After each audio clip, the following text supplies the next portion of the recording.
네, 안녕하세요. 신박사 인사드리겠습니다. 2022년 3월 4일 신박사의 장 마감 복귀 방송 하도록 하겠습니다. 벌써 금요일이네요. 한 주 마감하는 날이 됐는데요. 다음 주에는 대선이 있죠. 대선이 있어서 지금 막 정말 분주한 것 같습니다. 나라가. 나라가 분주하고 또 어떤 변화를 또 맞이할 준비를 하는 것 같고, 어쨌든 최근의 시장 상황 속에서는 대선 후보들의 이제 뭐 건설 공약 이런 부분들에 대해서도 조금 이제 반영이 되는 그런 흐름이 되고 있고, 과거처럼 뭐 이제 뭐 정치 테마주가 막 시장에서 활개치고 하는 흐름들은 조금 줄어든 것 같아요. 대신 이제 조금 긴 호흡이라든지 이 정책, 정책적인 부분에서 실질적인 어떤 수혜를 볼 수 있는 그런 기업들에 대해서 최근에 반영이 되는 그런 모습들이 전개된 것 같고요. 또 글로벌 시장에서 방산주들이 굉장히 지금 핫하고 좋습니다. 분위기 자체. 그리고 한국 방산주들이 상당한 또 글로벌 시장에서 포지션들을 구축하고 있죠. 그래서 지금 40조 정도 되는 어떤 수주에 대해서 기대를 해볼 수 있는 포인트 있는데, 오늘 좀 이슈 업종 내용들에 대해서 좀 체크, 종목별로 체크를 좀 해드리는 시간들을 가지고요. 오늘 시장은 좀 1%대로 좀 빠졌어요. 양시장 모두. 뭐 원전, 우크라이나 원전에 대한 악재 부분이 좀 반영이 되면서 되는데요. 좀 돌발적인 어떤 악재이기도 하죠. 그래서 그 내용 한번 짚어드리면서 말씀을 좀 드리고, 또 오늘 바이오에 대한 얘기를 좀 더 많이 드릴 것 같습니다. 기술 이전 예상되는 바이오 기업들에 대한 부분, 또 최근에 이제 핫한 글로벌 트렌드한 어떤 기술, 그 관련된 또 기업에 대한 부분들을 천천히 말씀을 드려보면서 또 투자에 또 도움이 될 수 있는 그런 내용으로 한번 구성해 보도록 하겠습니다. 한 주 수고 많으셨는데요. 역시 달려야 됩니다.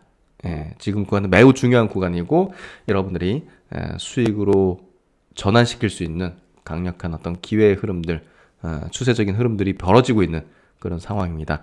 더욱더 시장에, 주식에 집중하는 타임을 가지셔야 된다고 생각합니다. 오늘 시장 내용 정리해 보도록 하겠습니다. 코스피 코스닥 이제 시장 정리부터 해보도록 하죠. 코스피 시장이 1.2% 약세 마감했습니다. 거래대금 12조 정도 실렸는데, 이게 오늘 기관 외국인들이 좀 많이 팔았어요. 합쳐서 조 단위로 팔았기 때문에 매도하면서 나온 어떤 거래대금이었고, 상승 종목수가 그래도 그나마 꽤나 적지 않았어요. 300종목 이상이었고, 하락 종목수는 480종목. 코스닥도 1.2% 빠졌고요. 거래대금이 7조, 7조니까 이제 평균적으로 900포인트는 좀 지켜냈고, 상승 종목수 400종목, 하락 종목수 900여 종목으로 좀 안 좋았죠. 양시장 모두 지금 외국인 기관의 오늘 수급이 굉장히 안 좋았어요. 이 정도면. 그래서 우크라이나에 있는 원전에 대해서 뭔가 좀 이제 타격을 받으면서, 야, 이거 뭐 체르노빌, 제2의 체르노빌이 낫냐, 뭐 이런 어떤 공포심이 이런 매도 수급을 낳은 게 아닌가 하는 추측 정도, 프로그램 매도로 이제 대부분 나온 거거든요. 코스피에서 외국인들이 3,400억 프로그램 매도, 그리고 코스닥에서 2,100억의 프로그램 매도, 거의 뭐 많은 부분이 이제 프로그램 매도로 이제 나오게 됐고, 기관 이제 코스닥에서도 외국인들이 2,200억, 기관이 1,600억을 순매도하면서 오늘 뭐 선물 시장에서도 2,900계약 이상 외국인의 순매도가 좀 이어졌습니다. 수급적으로 굉장히 좋지는 않았고요. 어제 미국 시장에서도 그런 어떤 우려감 이런 것들이 뭐 나스닥 1.5% 약세, 다우라든지 S&P도 0.2, 0.5% 약세를 만들게 됐고, 오늘 아시아 시장에서 일본 증시가 좀 많이 빠졌어요. 2.2%, 또 이제 홍콩 항생이 2.7% 빠지면서, 와, 이거 홍콩은 완전히 뭐 하향 이탈을 해버렸어요. 추세가. 대만이 1%대 약세, 뭐 상해 증시도 1% 정도 약세되면서 오늘 전체적인 어떤 시장 분위기 좀 안 좋았습니다. 이게 뭐 들쑥날쑥이에요, 사실. 그래서 참 가늠하기 좀 쉽지는 않은 그런 어떤 흐름이 되고 있고, 지금 원자재 시장이 굉장히 좀 안 좋습니다. 안 좋다 해야 될까? 좀 오르니까 인플레 부담이 이제 계속 이어지는 건데, WTI 이제 유가는 좀 떨어졌습니다. 반면에 이제 천연가스도 되밀렸고, 되밀리는 변동성이 굉장히 커지고 있죠. 그래서 이런 부분들이 여전히 시장에 좀 압박을 주는 그런 형태가 되고 있고, 나스닥 증시, S&P 500 증시, 다우 증시 모두 이제 그래도 최근에 조금 반등 흐름을 좀 이어가는 형태가 되고 있고, 오늘 이제 아시아 시장이 좀 밀리긴 했지만, 좀 돌발적인 악재에 의해서 나온 어떤 수급에 의한 어떤 하락이 아니었을까 좀 생각이 되고요. 국내 증시도 오늘 밀리긴 했지만 기술적으로 볼 때 크게 부담 있는 하락 패턴은 아니었다 좀 보여져요. 예, 뭐 수급이 이제 몰아치면 하방으로 몰아치면 이제 모르겠지만 돌발적인 어떤 내용이 아니었을까 생각이 됩니다. 코스닥 증시, 코스피 증시 모두 이제 음봉 마감하는 그런 형태가 됐고 수급 이제 업종별로 수급을 한번 들어가 보면 오늘 전기전자 섹터에서 외국인들이 가장 크게 5천억대 이상의 매도를 했고요. 운수창고 쪽에서 이제 1,900억에 순매수를 했습니다. 이 조선 업종이 많이 몰려 있는 쪽이죠. 조선 업종이라든지 이런 쪽이죠. 이제 뭐 항공, 조선, 이제 뭐 해운 이런 쪽이 이제 운수창고 업종입니다. 그래서 HMM이 14% 급등했고 뭐 이런 어떤 대한항공, 뭐 펜오션, 한진칼, 뭐 CJ 대한통운 뭐 이런 쪽이 이제 오늘 수급이 가장 좋은 어떤 형태가 됐다 보시면 될 것 같습니다. 그래서 오늘은 수급적으로 볼 때 이제 전기전자를 대부분 팔았고 운수창고에서 2천억 가까운 순매수를 했다 보시면 될 것 같고 전기가스업 최근에 이제 그 한국가스공사가 굉장히 튀고 있죠. 이제 천연가스 가격 급등으로 인해서 그쪽에 대한 수급이 좀 붙은 걸로 보시면 될 것 같습니다. 코스닥 시장에서 골고루 팔았다 보면 될 것 같아요. 프로그램으로 이제 골고루 팔았기 때문에 특징적인 점은 없는 것 같고요. 어쨌든 전체적으로 이제 오늘 시장은 프로그램 매도가 압박을 하면서 골고루 그냥 매도 수급이 좀 이어졌다. 그 중에서 그래도 이제 플러스 수급을 플러스 흐름을 좀 낸 게 건설 쪽, HDC 현대산업개발 4% 튀고 뭐 삼성 엔지니어링 5% 상승하고 추세적으로 이제 굉장히 시장 대비 좋죠. DL건설 1%대 상승, 대우건설 2.5%뭐 이쪽으로 이제 대형 건설사들 DL건설도 강세를 보였고요.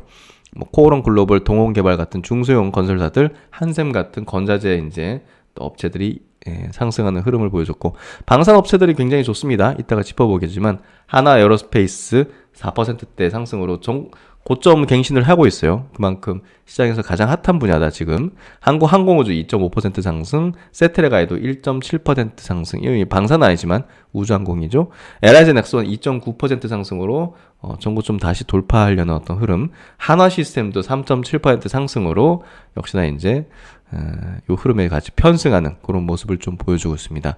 오늘 바이오 섹터 내에서는 박셀바이오가 이제 굉장히 좀 셌는데요. 오늘 가남 쪽에서 차세대 이제 NK 세포 치료제를 가지고서 임상 연구를 하게 됐다 하면서 시장에서 주목받는 형태 그리고 상 근처까지 갔었죠. 28% 상승세를 보이면서 거래도 튀면서 추세 전환이 되기 시작하는 그런 바이오 기업들이 한둘씩 계속 늘어나고 있는 부분이 섹터 전체에 굉장히 좀 우호적인 어떤 흐름이다. 그리고 이제 유가라든지 가스 가격이 올라가니까 재생에너지 관련해서 최근에 이제 흐름이 좋죠. CS 윈드도 오늘 3%대 상승, JC 케미칼 같은 경우 12% 상승, 그리고 풍력으로 좀 포지션을 봐야 된다는 얘기를 드렸던 이제 세진중공업도 3.8% 상승하는 흐름을 보여주면서 시장에서는 개별주 종목 업종별 테마별 장세가 계속 이어지는 형태가 나타나고 있습니다. 로봇 관련해서도 이제 뭐 로보티즈 1.3% 상승했고 로보스타도 0.6% 상승했네요. SP도 플러스권 마감했고 그래서 지금은 종목 장세다. 그리고 리오폰 관련 종목들도 파라다이스, 강원랜드 또 이제 GKL 같은 카지노 관련된 기업들이 플러스 수급을 보여줬고요.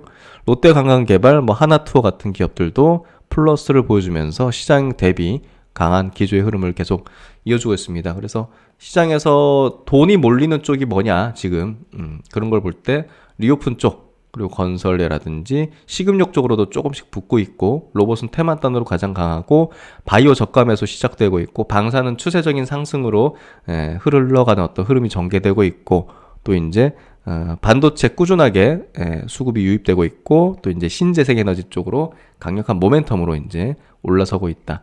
이렇게 좀 정리를 하면 될 것 같고요.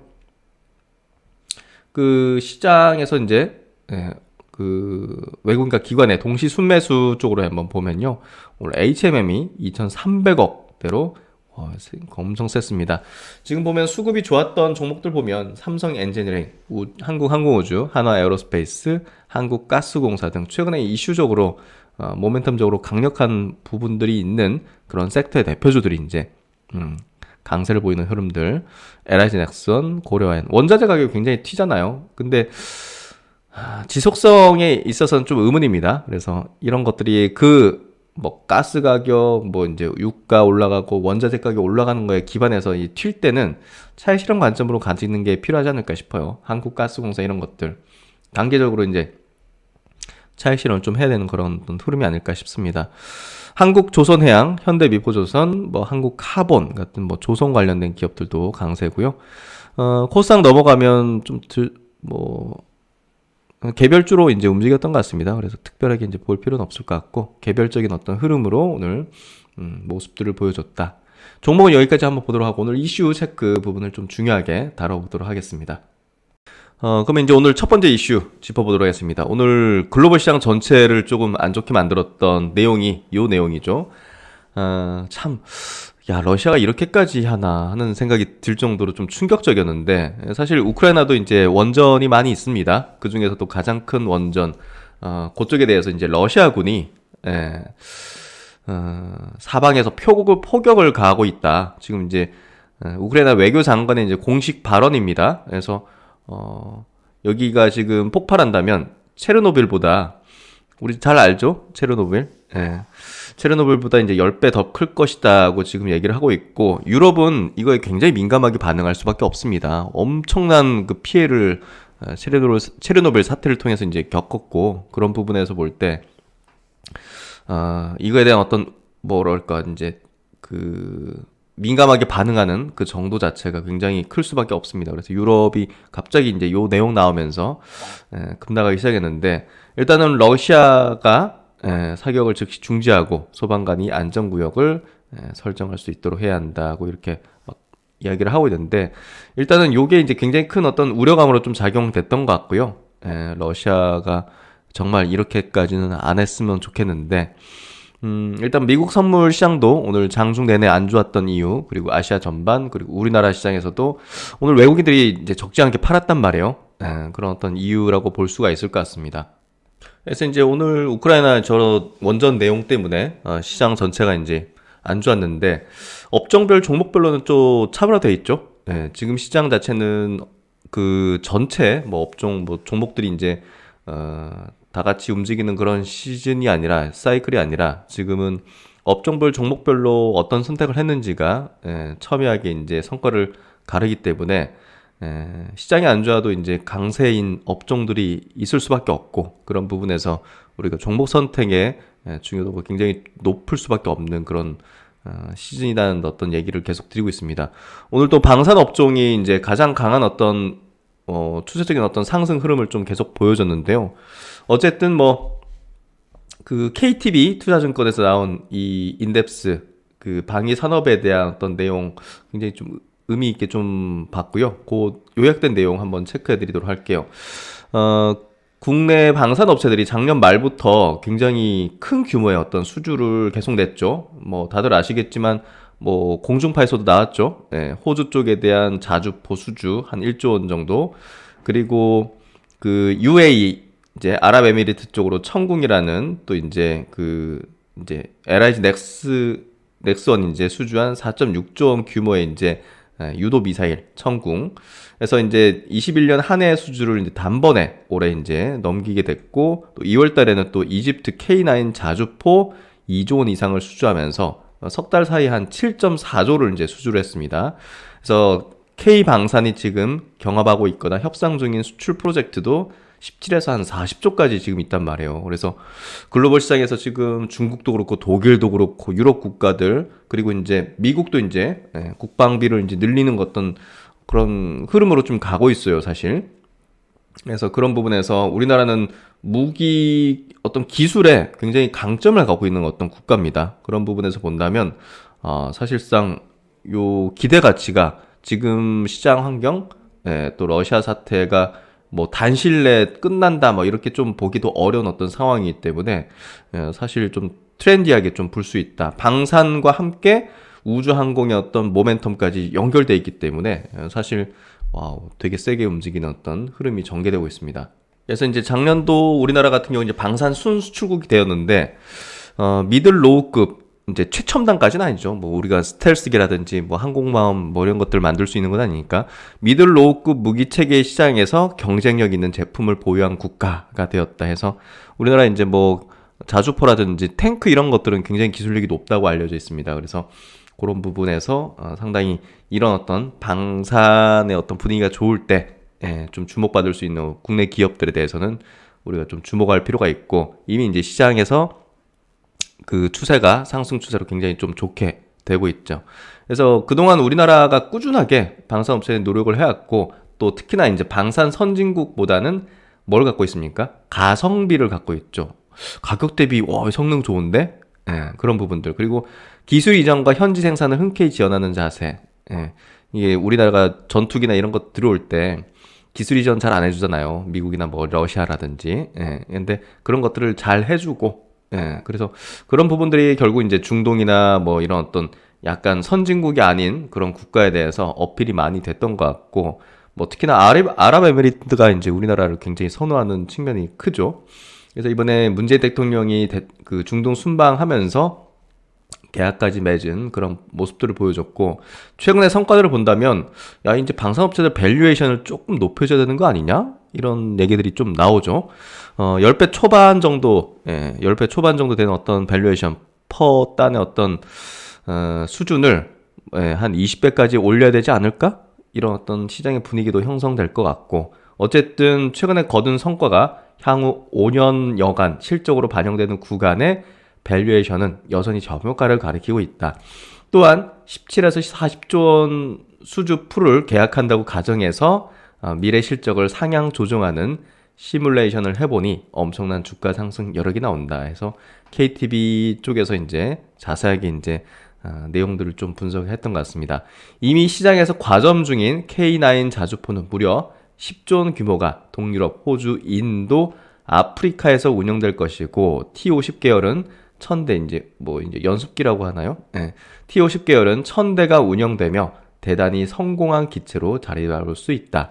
아랍에미리트로 막 수출된 최첨단 무기 체계 MSEM의 여타 국가로의 후속 수출도 가능하며, 우리는 LSEM과 LAMD 한국형 아이온돔의 개발도 진행 중이어서 K 방산 후속작도 준비 중이다 해서 어쨌든 뭐 좋은 어떤 분위기가 형성되고 있고 국내 기업들의 기술력이 인정받고 있다고 보면 될 것 같습니다. 그래서 이제 여기 KTB에서 추천하는 기업들 한번 체크해 볼까요? 28년까지 실적이 턴어라운드하는 LIG 넥슨은 꾸준히, 그리고 상반기 레드백을 기대하며 한화 에어로스페이스, 하반기에는 이듬해 미군 훈련기 사업을 바라보고 한국 항공우주를 추천한다. 22년 연말에는 저궤도 위성 그 사업인 이제 새업의 이제 한화 시스템도 다시 힘을 낼 것이다 해서 LIG 넥스원, 한화 에어로스페이스, 한국 항공우주, 한화 시스템 네 종목에 대해서 조금 이제 전략적인 어떤 추천을 좀 하고 있는 그런 리포트입니다. 한번 참고해 보시고 방산 업체들의 리레이팅이 좀 발생되고 있다, 이렇게 좀 인식하시면 될 것 같습니다. 그리고 이제 최근에 시장에서 또 가장 강한 섹터가 건설업종이죠. 건설업종 작년부터 많이 강조를 드렸는데, 작년에는 이제 하반기에 좀 조정을 받았었죠. 조정을 받다가 최근에는 올해 들어서는 시장이 약세에도 불구하고 위로 치고 달리는 흐름들이 전개되고 있는데요. 계속 말씀드렸지만 작년부터 이제 정책적인 부분에 있어서 건설업종의 우호적인 분위기가 상당한 수년간 좀 이어질 수밖에 없다. 가로막혀 있던 공급에 대한 부분들이 풀리고 여러 가지 어떤 재건축, 재개발에 대한 규제가 완화될 수밖에 없는 그런 상황이 전개되고 있고, 어떻게 보면 약간 좀 단기적인 트리거로는 야당의 어떤 후보가 이쪽에 대해서 더 적극적인 정책들을 가지고 펴고 있잖아요. 그러다 보니까 최근에 야권 단일화를 통해서 야 이거 선거에서 이기는 거 아니냐? 이런 분위기가 급물살을 탈지 않습니까? 그러면서 이쪽에 대한 수급들이 굉장히 강력하게 좀 들어오기 시작했어요. 그래서 이미 추세가 상승으로 좀 형성되고 있는 과정에서 이런 내용까지 하니까 각도가 높아지는 그런 상승 추세가 벌어졌고, 내용 한번 볼게요. 이베스트에서 정리 잘하는 것 같아요. 키워드는 결국 공급이다. 안전한 선택은 건자재다. 도시정비 규제 완화, 대형 건설주 성장세 회복에 대한 기대해서 부동산 양당 후보의 부동산 공약에 대한 리뷰를 좀 하는 내용인데요. 일단은 두 후보 간의 이제 공약이 뭐 다른 면도 많고 또 뭐 실현 방안에 대해서는 좀 불확실한 부분도 많지만 공통적으로는 뭐냐? 주택 공급 부족에 따른 신규 착공의 확대 및 신규 착공 공급 늘리겠다. 그리고 재건축, 재개발, 리모델링을 포괄하는 이 도시 정비 사업에 대한 규제 완화. 이거는 공통됩니다. 이거를 이 두 가지 포인트를 제가 작년부터 그 토요 강좌 통해서도 말씀드렸는데요. 요거에 가장 수혜를 볼 수 있는 건설주에 투자하는 게 핵심이다. 이렇게 좀 보시면 될 것 같습니다. 그래서 뭐 두 후보에 대한 어떤 공약들은 한번 뭐 검색해 보시거나 이제 기사에도 많이 나오는데요. 저는 조금 더 이제 주식 관점에 그리고 투자 전략 관점에서 이제 좀 분석하는데 포인트를 두고요. 일단은 뭐 두 후보가 약간 어떤 미세한 차이는 있지만 공급을 늘린다든지 이런 어떤 규제 완화하는 부분은 공통되고요. 재건축 두 후보 모두 여당 야당의 두 후보 모두 재건축 재개발 규제 완화 기조를 고려하면 그동안 성장성이 인위적으로 눌려왔던 대형 건설주에는 숨통이 트일 것으로 기대를 해볼 수 있다. 특히나 이제 여기서도 이제 적혀 있지만 야권 단일화로 인해서 정공교체 베팅으로 전일 건설 건자재 주가가 크게 반등했고 전일 종가 기준으로 건설주의 PBR 주당 자산가치 0.65배 수준으로 모멘텀 반등이지만 지난 8월 규제 완화 기대감으로 건설주 리레이팅이 있었던 0.8배 레벨까지는 충분히 접근 가능하다. 자산가치 기준으로 조금 더 상승 여력이 있다. 이렇게 좀 판단하는 것 같고요. 현 시점에서는 대선 결과 무관하게 결국은 투입이 일어날 수밖에 없는 건자재 및 재건축 비중이 높은 대형 건설주에 대한 투자를 추천을 하고 있습니다. 그래서 요거 관련해서 이제 최근에 이제 급등한 건설주에 대해서 조금 주목을 해보실 필요가 있고 이 흐름 자체가 쉽게 이제 뭐 꺾인다든지 제가 볼 땐 추세적인 상승의 어떤 흐름으로 가고 있다고 보여지거든요. 그래서 그런 부분에서 저는 굉장히 좀 중요하게 최근에 어떤 건설업종의 어떤 상승 흐름을 보고 있고 많이 올랐으니까 좀 부담스럽지 않느냐 이런 관점은 저는 안 해요 사실. 그래서 그런 내용들 한번 보시면서 뭐 주택 공급과 세제 정책에 대한 요 각 후보의 어떤 내용은 한번 체크해 보시면서 전략들을 한번 가다듬으시면 좋으실 것 같습니다. 건설주 중에서 오랜만에 한번 대우건설 체크. 그럼 이제 건설주 중에서 대우건설 한 종목 한번 리포트 한번 체크해 볼게요. 하나금융투자에서 나온 리포트인데요. 작년에 한번 체크드린 적이 있던 것 같아요. 대우건설에 대해서. 그대로 처음으로 이제 해드리는 것 같은데, 대우건설 같은 경우는요, 국내 시장에서 이제 재개발 쪽에 대한 어떤 정비 사업에 대한 비중을 좀 높이고 있는 그런 어떤 기업이라 보시면 될 것 같고, 프루지오라는 어떤 브랜드, 사실 브랜드 가치가 상당히 높죠. 그래서 국내에서도 올해 3만 세대를 분양할 계획이고 양호한 분양 실적 기반 주택 매출 성장은 지속될 전망이라 해서 그리고 이제 해외 쪽을 강점으로 갖고 있는 그런 기업이에요. 해외 부분 특히나 이제 나이지리아라든지 북아프리카라든지 중동 쪽에서 여러 가지 어떤 사업들, 뭐 항만공사 이런 것들 있죠. 이런 것들이 점차 이제 지금 뭐 유가도 이제 상승하는 추이에다가 또 코로나가 이제 완화되면서 뭔가 또 개발 사업들이 진행될 수 있는 그런 어떤 환경들이 좀 형성이 되기 시작하는 것 같고요.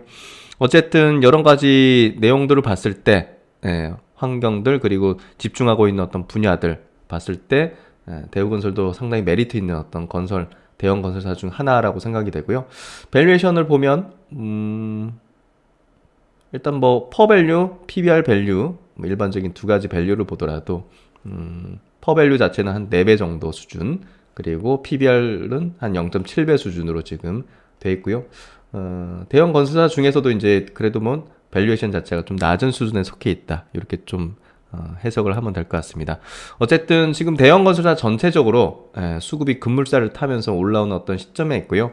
이 흐름 자체가 단발성의 어떤 흐름들은 좀 아닐 것이다고 좀 계속적으로 좀 판단을 하고 있습니다.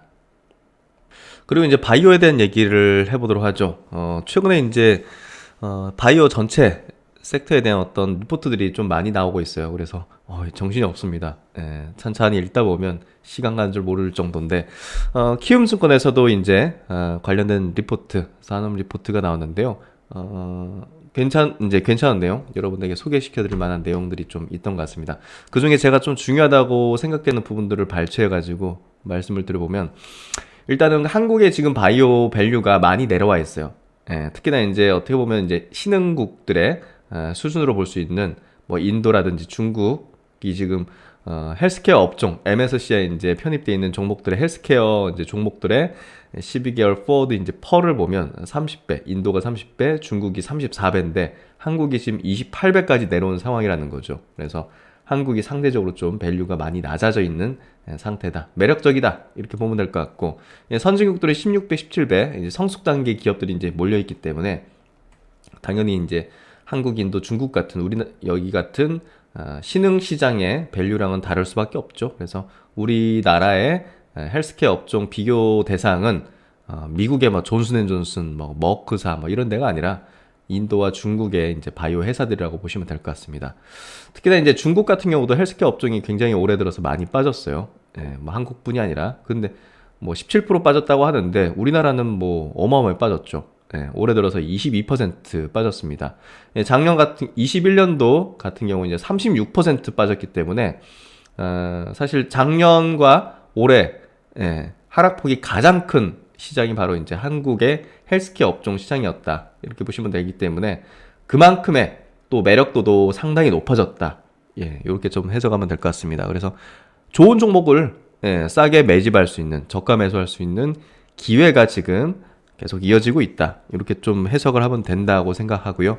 뭐 그런 부분들을 정말 일관되게 계속 강조드리고, 정말 많은 영상을 통해서 또 이제 토요 강좌 같은 또 이제 스팟 영상을 통해서 여러분들에게 또 소상히 그런 어떤 분석 내용들을 말씀을 드렸고, 또 바이오 업종에 대한 어떤 주가 메커니즘, 원리에 대한 얘기들도 참 많이 드리면서 이 구간이 엄청난 기회라는 거를 정말 진심을 다해서 좀 설명 드리고 싶었습니다. 그래서 바닥은 찍었다고 보여지고요. 많은 종목들이 여전히 헐값에 거래되고 있는 것은 사실이고, 그런 부분들을 한번 찬찬히 이해를 해보시면 좋겠다는 생각을 합니다. 글로벌 주요 치료제 개발 현황에 대해서는 우리가 글로벌 트렌드, 그러니까 이제 막 글로벌 시장에서 가장 높은 가치를 매겨주고 가장 비싸게 사가고 또 이제 돈을 많이 투입하고, 이게 뭐냐? 그러니까 이제 결국 이제 많은 사람들에게 병을 고칠 수 있게 하고 더 나은 어떤 가격으로 대중적으로 또 이렇게 이용할 수 있게 하고, 우리가 치료를 할 수도 없었던, 손대지도 못했던 그런 영역을 이제 막 임상에서 좋은 결과들을 내기 시작하는 그런 기술들을 가지고서 만들고 있는 파이프라인, 그런 것들. 뭐 우리 이제 유전자 편집 기술 같은 경우는 전혀 손도 못 대던 어떤 그런 질환에 대해서, 유전병이라든지 이런 거에 대해서 이제 치료를 해볼 수 있는 어떤 가능성이 열린 거잖아요.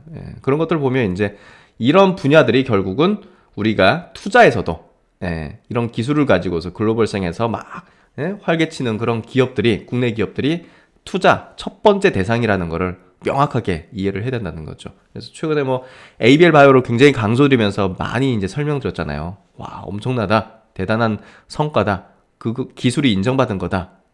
어제도 이제 주가가 굉장히 세게 18% 이상 튀었는데, 그럴 만한 기업들을 사야 되는 게 우리가 이제 지금 학습을 하고 있는 이유죠. 많은 바이오 기업들이 있습니다. 수백 종목이. 그 중에서 유망한 5종목, 유망한 10종목을 골라내기 위해서 지금 이렇게 우리가 노력을 하고 스터디를 하고, 저도 뭐 파헤치고 하는 거겠죠. 그래서 그런 것들을 잘 압축해서 계좌에 좋은 종목들만 들어가 있을 수 있도록 하는데 목적이 있다 보시면 될 것 같습니다.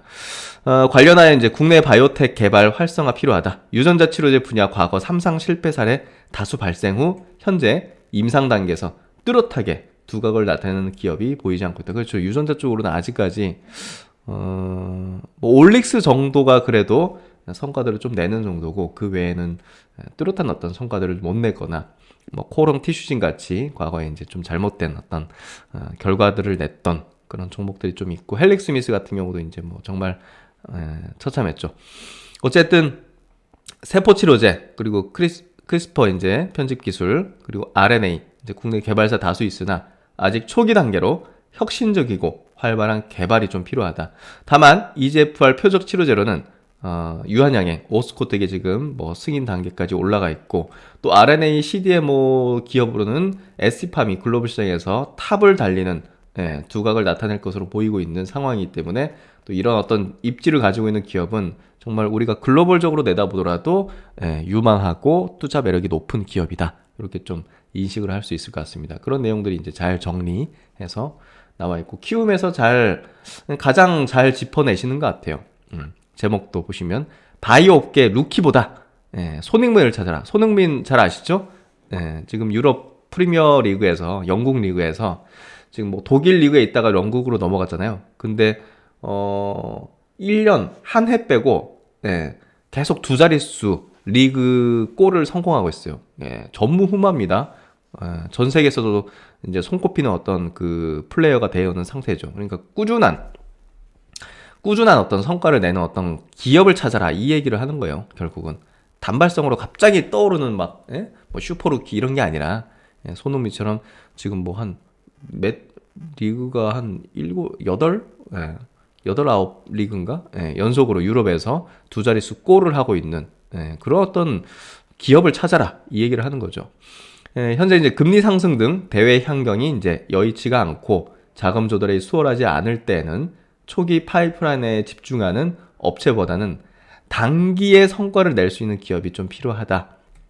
그래서 충분한 현금 보유. 그러니까 이제 막 전임상 단계 막 그러면서 이제 그런 기업보다는 한 일상 정도 올라왔다든지 뭐 기술출했는데 그게 이제 임상 단계 넘어가기 시작하고 향후 단기 2, 3년 내로 막 이상 단계 어떤 결과가 좀 나온다든지 이런 것들이 될 수 있는 기업들 그런 것들 뭐 대표적인 건 뭐 레고캠 바이오라든지 뭐 에이벨 바이오라든지 이런 것들이 있고 또 FDA 승인에 대한 기대감이 높은 기업들.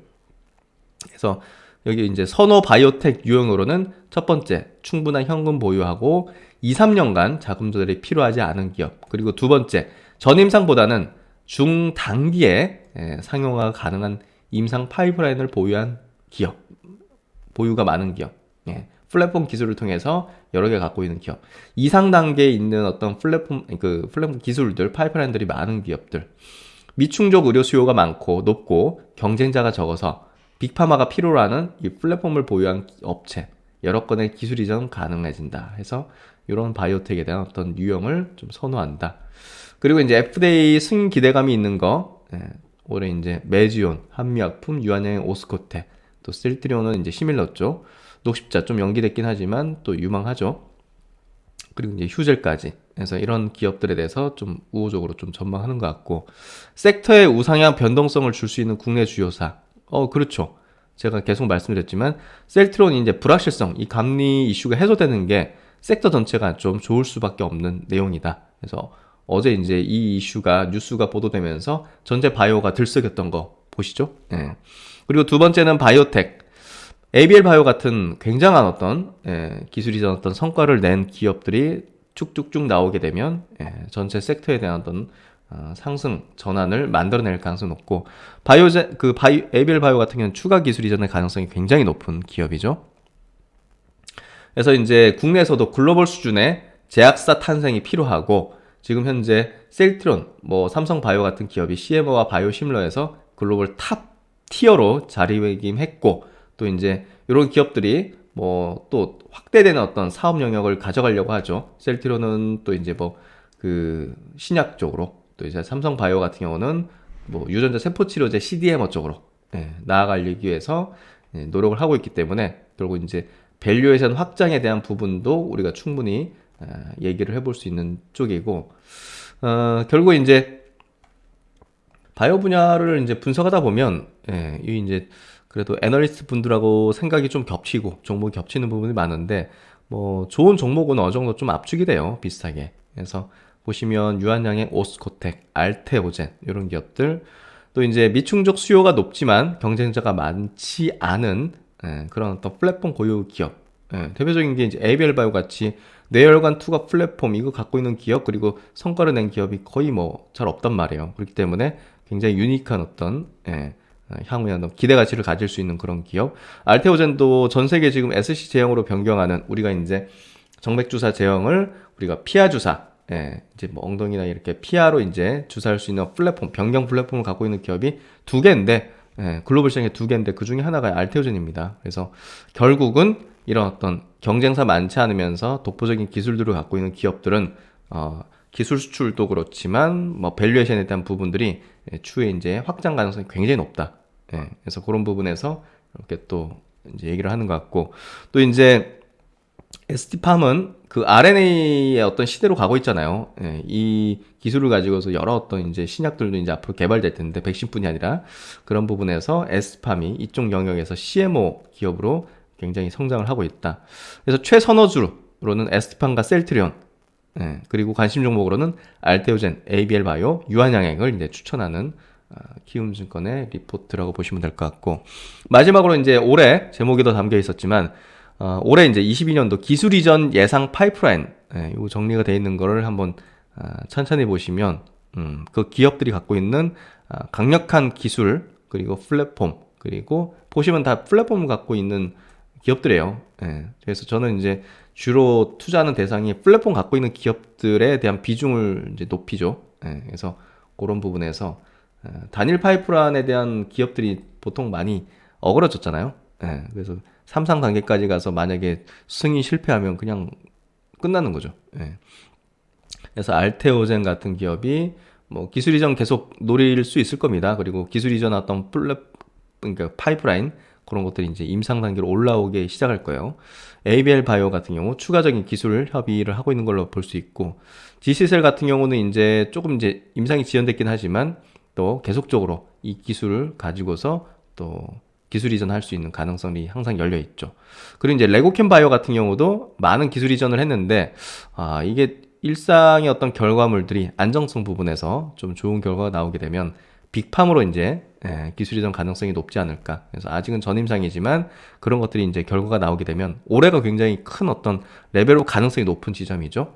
그리고 이제 네오인메텍도 마찬가지로 면역 항암 분야에서 많은 기업과 병용 임상을 하고 있고 기술 이전이 이제 터질 수도 있겠지만 사실상 기대되는 어떤 요 이제 임상 결과 데이터 이제 발표에 대한 어떤 부분들이 더 클 것 같고요.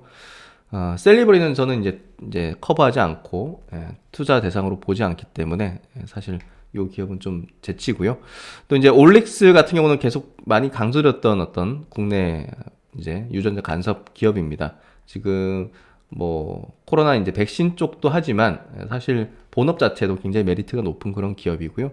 아직 이제 시총이 굉장히 낮은 상태이기 때문에 메리트가 높다고 생각됩니다. 브릿지 바이오 테라피틱스 같은 경우도 기대를 크게 가질 수 있어요. 그래서 계속 커버하고 있는 기업이기도 하고 개인적으로 볼 때 정말 우리나라에서 IR을 참 잘하구나 하는 어떤 생각이 든 홈페이지 한번 들어가 보십시오. 야, 참 글로벌 기업으로 갈 수 있는 어떤 역량들을 IR 이제 역량들을 갖고 있는 그런 기업이라고 볼 수 있을 것 같아요. 시총은 아직 2천억대 낮지만 포텐셜은 충분히 있는 그런 기업으로 좀 여기고 있습니다. 그래서 이런 기업들이 이제 올해 기술 이전이 좀 예상되는 그런 기업들이자 이제 파이프라인 갖고 있는 기업들이다. 이렇게 좀 해석하셔도 괜찮을 것 같고요. 키움증권 리포트 이제 중요한 부분들 좀 체크했는데 이 내용들 한번 다시 한번 보시면 많은 투자에 도움이 되실 거라고 생각합니다.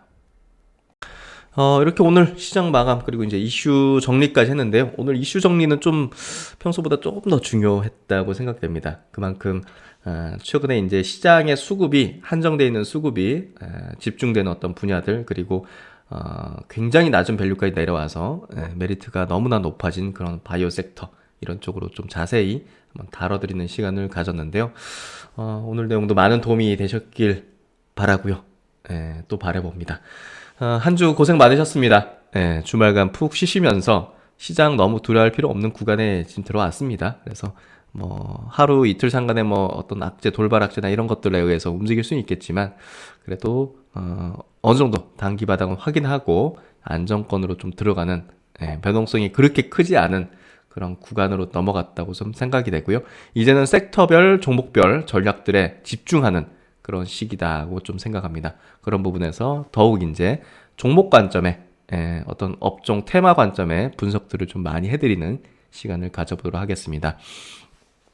네, 주말 편히 보내시고 신박사도 또 다음 시간에 좋은 내용으로 뵙도록 하겠습니다. 항상 시청해주셔서 감사드리고 항상 건강 유의하시면서 코로나 조심하시기 바랍니다. 네, 신박사 다음 시간에 뵙도록 하겠습니다. 감사합니다.